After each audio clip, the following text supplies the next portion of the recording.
केशव नंदन पंत ने यहाँ परिवर्तन का जो ये लास्ट पैसेज आपको पढ़ा रहे हैं, इसमें बताया है कि परिवर्तन कितना कठोर है, कितना विनाशक है कि सर्पों के राजा वासुकी के समान ये भयानक है। जैसे सर्पों का राजा वासुकी है, शस्त्र फल वाला, जिनको कहते हैं कि अगर एक बार पुकार दे तो भी आदमी मर जाता है। तो उसी प्रकार से ये जो परिवर्तन है, जो समय चक्र है, ये भी अत्यंत कठोर है। किसी के लिए अच्छा होता है, किसी के लिए बुरा होता है, लेकिन परिवर्तन हमेशा जो है समाज में अंत और प्रारंभ दोनों ही करता है। तो आज हम इसी को इस पद में पढ़ रहे हैं। अरे निष्ठुर परिवर्तन, निष्ठुर माने कठोर, परिवर्तन माने जो बदलाव आ रहा परिवर्तन है। तुम्हारा ही तांडव नर्तन, तांडव कौन करता था? शंकर जी करते थे ना तांडव नृत्य। नर्तन माने नृत्य, प्रलयकालीन नृत्य, प्रलय काल के समान नृत्य। विश्व का करुण विवर्तन, विश्व का करुण माने दुख से भरा, विवर्तन माने फैलाव या प्रसार होना, परिवर्तन होना। तुम्हारा ही नयनोन्मीलन, तुम्हारा ही माने तुम्हारा ही, नयनोन्मीलन का क्या मतलब? नयन धन उन्मीलन, आंखों का खुलना और बंद होना। आंखें खुली और बंद हो गई, जैसे काल का परिवर्तन होना, आंखें बंद होना और खुलने के साथ ही समय परिवर्तित हो जाता है। निखिल उत्थान पतन, अगर आंखें खुल गई तो समाज का उत्थान हो गया, संसार का उत्थान हो गया, और आंखें बंद हो गई तो संसार का पतन हो गया। निखिल माने संपूर्ण, उत्थान अदृश्य उत्थान जो हमें दिखता नहीं है। अरे वासुकी सहस्त्र फन, कह रहे हे वासुकी सहस्त्र फन वाले, 100 फनों वाले वासुकी नाग। लक्ष्य अलक्षित, लक्ष्य माने लाखों, अलक्षित माने अदृश्य। चरण तुम्हारे चिन्ह निरंतर, निरंतर माने लगातार। तुम्हारे चरण चिन्ह, चरण चिन्ह माने पैरों के निशान। छोड़ रहे हैं जग के विचत वक्ष स्थल पर, इस संसार के वक्ष स्थल पर, पृथ्वी मंडल पर अपने निशान निरंतर छोड़ते जाते हैं। शत शत फेनो वत्सित, शत शत माने 100 सैकड़ों। फेनोच्छ्वासित माने फेनोच्छ्वासित, फेन उगलते हुए। जब सांप फुफकारता है या काट लेता तो देखिए कैसे फेन युक्त झाग निकलता है। स्पीत फुफकार भयंकर, फुफकार माने सांप की फुफकार, नाक की फुफकार, और स्पीत माने व्यापक। घुमा रहे हैं घनाकार जगती का अंबर, इस घनाकार, ये गोलाकार जो पृथ्वी मंडल है, ठीक है, ये जो मेघों के घनाकार, घन देखिए, घनाकार माने घन घन आकार, बादलों से घिरा हुआ भी होता है। तो बादलों से घिरे हुए, मेघों से घिरे हुए या पृथ्वी के घुमावदार आकृति को, जगती का अंबर, इस पृथ्वी और आकाश को घुमाते हैं। मृत्यु तुम्हारा गरल दंत है, मृत्यु क्या है? इस परिवर्तन रूपी, इस काल रूपी जो चक्र है, इसका जहरीला दांत है। गरल दंत माने विषैला दांत है। और कंचुक कल्पांतर, जिस तरह से सांप अपनी केचुली बदल लेता है ना, उसी तरह से कल्पांत होता, एक कल्प से दूसरा कल्प अंत और प्रारंभ होता है। एक कल्प समाप्त होता है, दूसरा कल्प प्रारंभ होता है। अखिल विश्व ही विवर, कह रहे हे काल रूपी वासुकी सर्प, ये संपूर्ण विश्व ही तुम्हारा बिल है। विवर माने बिल होता है, बांबी होती है, सांप की बांबी होती है। वक्र कुंडल, और जो गोलाकार कुंडली है, दिग्मंडल दिशाओं का घेरा, और जो ये दिशाओं का घेरा है, ये तुम्हारी गोलाकार कुंडली है। तो यहाँ परिवर्तन को महापंत जी किस रूप में दे रहे हैं? कह रहे हैं निष्ठुर परिवर्तन, जब तुम प्रलयकालीन तांडव नृत्य करते हो तो उसके भंवर में फंसकर विश्व का करुण अंत हो जाता है। देखिए क्वेश्चन है आपका कि विश्व का करुण अंत किसके कारण हो जाता है? तो देखिए इसका उत्तर यही है कि समय के परिवर्तन के, प्रलयकालीन तांडव नृत्य करने के कारण भंवर में फंसकर विश्व का करुण अंत हो जाता है। उसके बाद इस संसार में जो उत्थान पतन होता था, जो क्रांतियां होती हैं, वो तुम्हारे नेत्रों के खुलने और बंद होने के कारण ही होती है। अर्थात तुम्हारे नेत्र खोलने पर उत्थान हो जाता है और नेत्रों को बंद करने पर पतन हो जाता है। हे सहस्त्र फनों वाले वासुकी, तुम्हारे लाखों अदृश्य चरण इस संसार के घायल वक्ष स्थल पर निरंतर पड़ते हुए अपने चिन्ह चलते हुए अपने चिन्ह छोड़ते जाते हैं। तुम्हारी विष के झागों से भरी हुई सारे विश्व को अपनी लपेट में ले लेने वाली क्या करती है? सारे विश्व को अपने लपेटे में ले लेती है।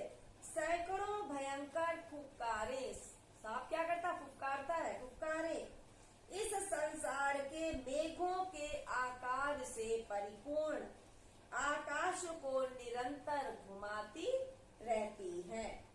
हे परिवर्तन वासुकी, परिवर्तन रूपी वासुकी माने जो परिवर्तन रूपी सर्प है, मृत्यु ही तुम्हारा जहरीला दांत है। गरल दंत क्या है?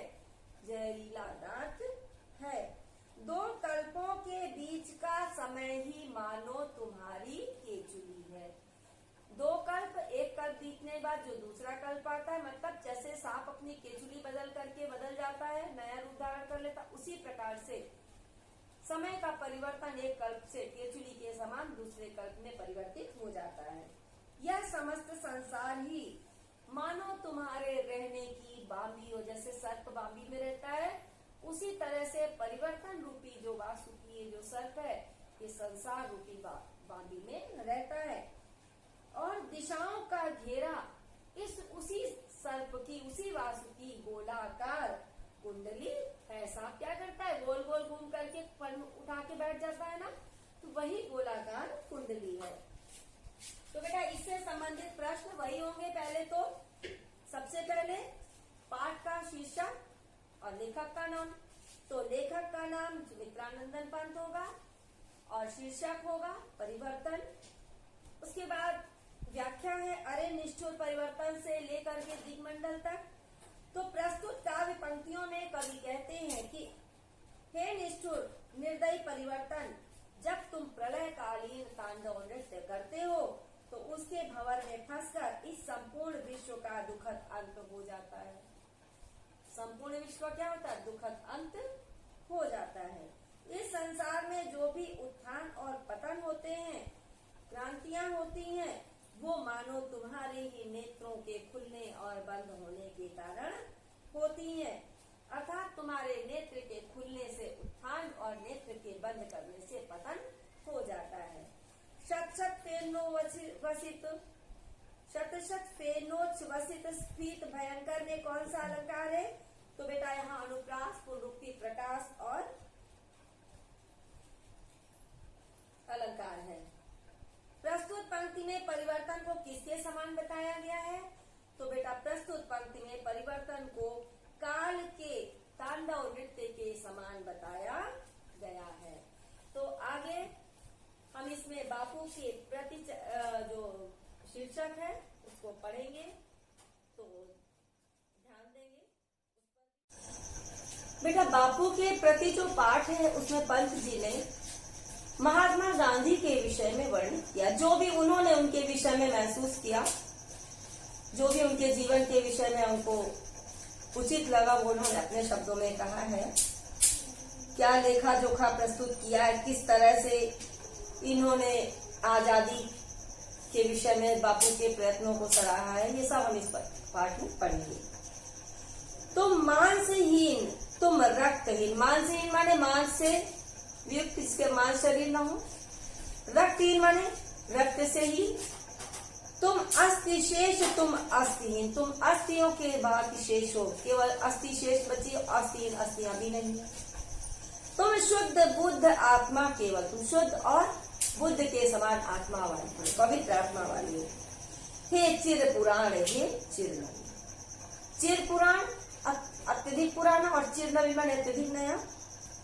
तुम पूर्ण इकाई जीवन की, जिसमें असार भव शून्य लीन आधार अमर होगी, जिस पर भावी की संस्कृत समासी। कह रहे बापू तुम्हारे ऊपर ही संपूर्ण पृथ्वी की जो भी संस्कृति है उस पर आधारित होगी। तो क्या कह रहे हैं युग पुरुष महात्मा गांधी, उनके विषय में पंडित जी कह रहे हैं कि हे युग पुरुष महात्मा गांधी, हे बापू, तुम शरीर से दुर्बल तथा मांस रक्त से हीन हो। तुम्हारा शरीर हड्डियों का ढांचा मात्र है। उसे देखकर ऐसा प्रतीत होता है कि तुम्हारे शरीर में अस्थियां विशेष नहीं, अस्थि माने हड्डी, हड्डियां विशेष नहीं है। तुम पवित्र ज्ञान से युक्त, बुद्धात्मा माने पवित्र ज्ञान से युक्त आत्मा वाले हो।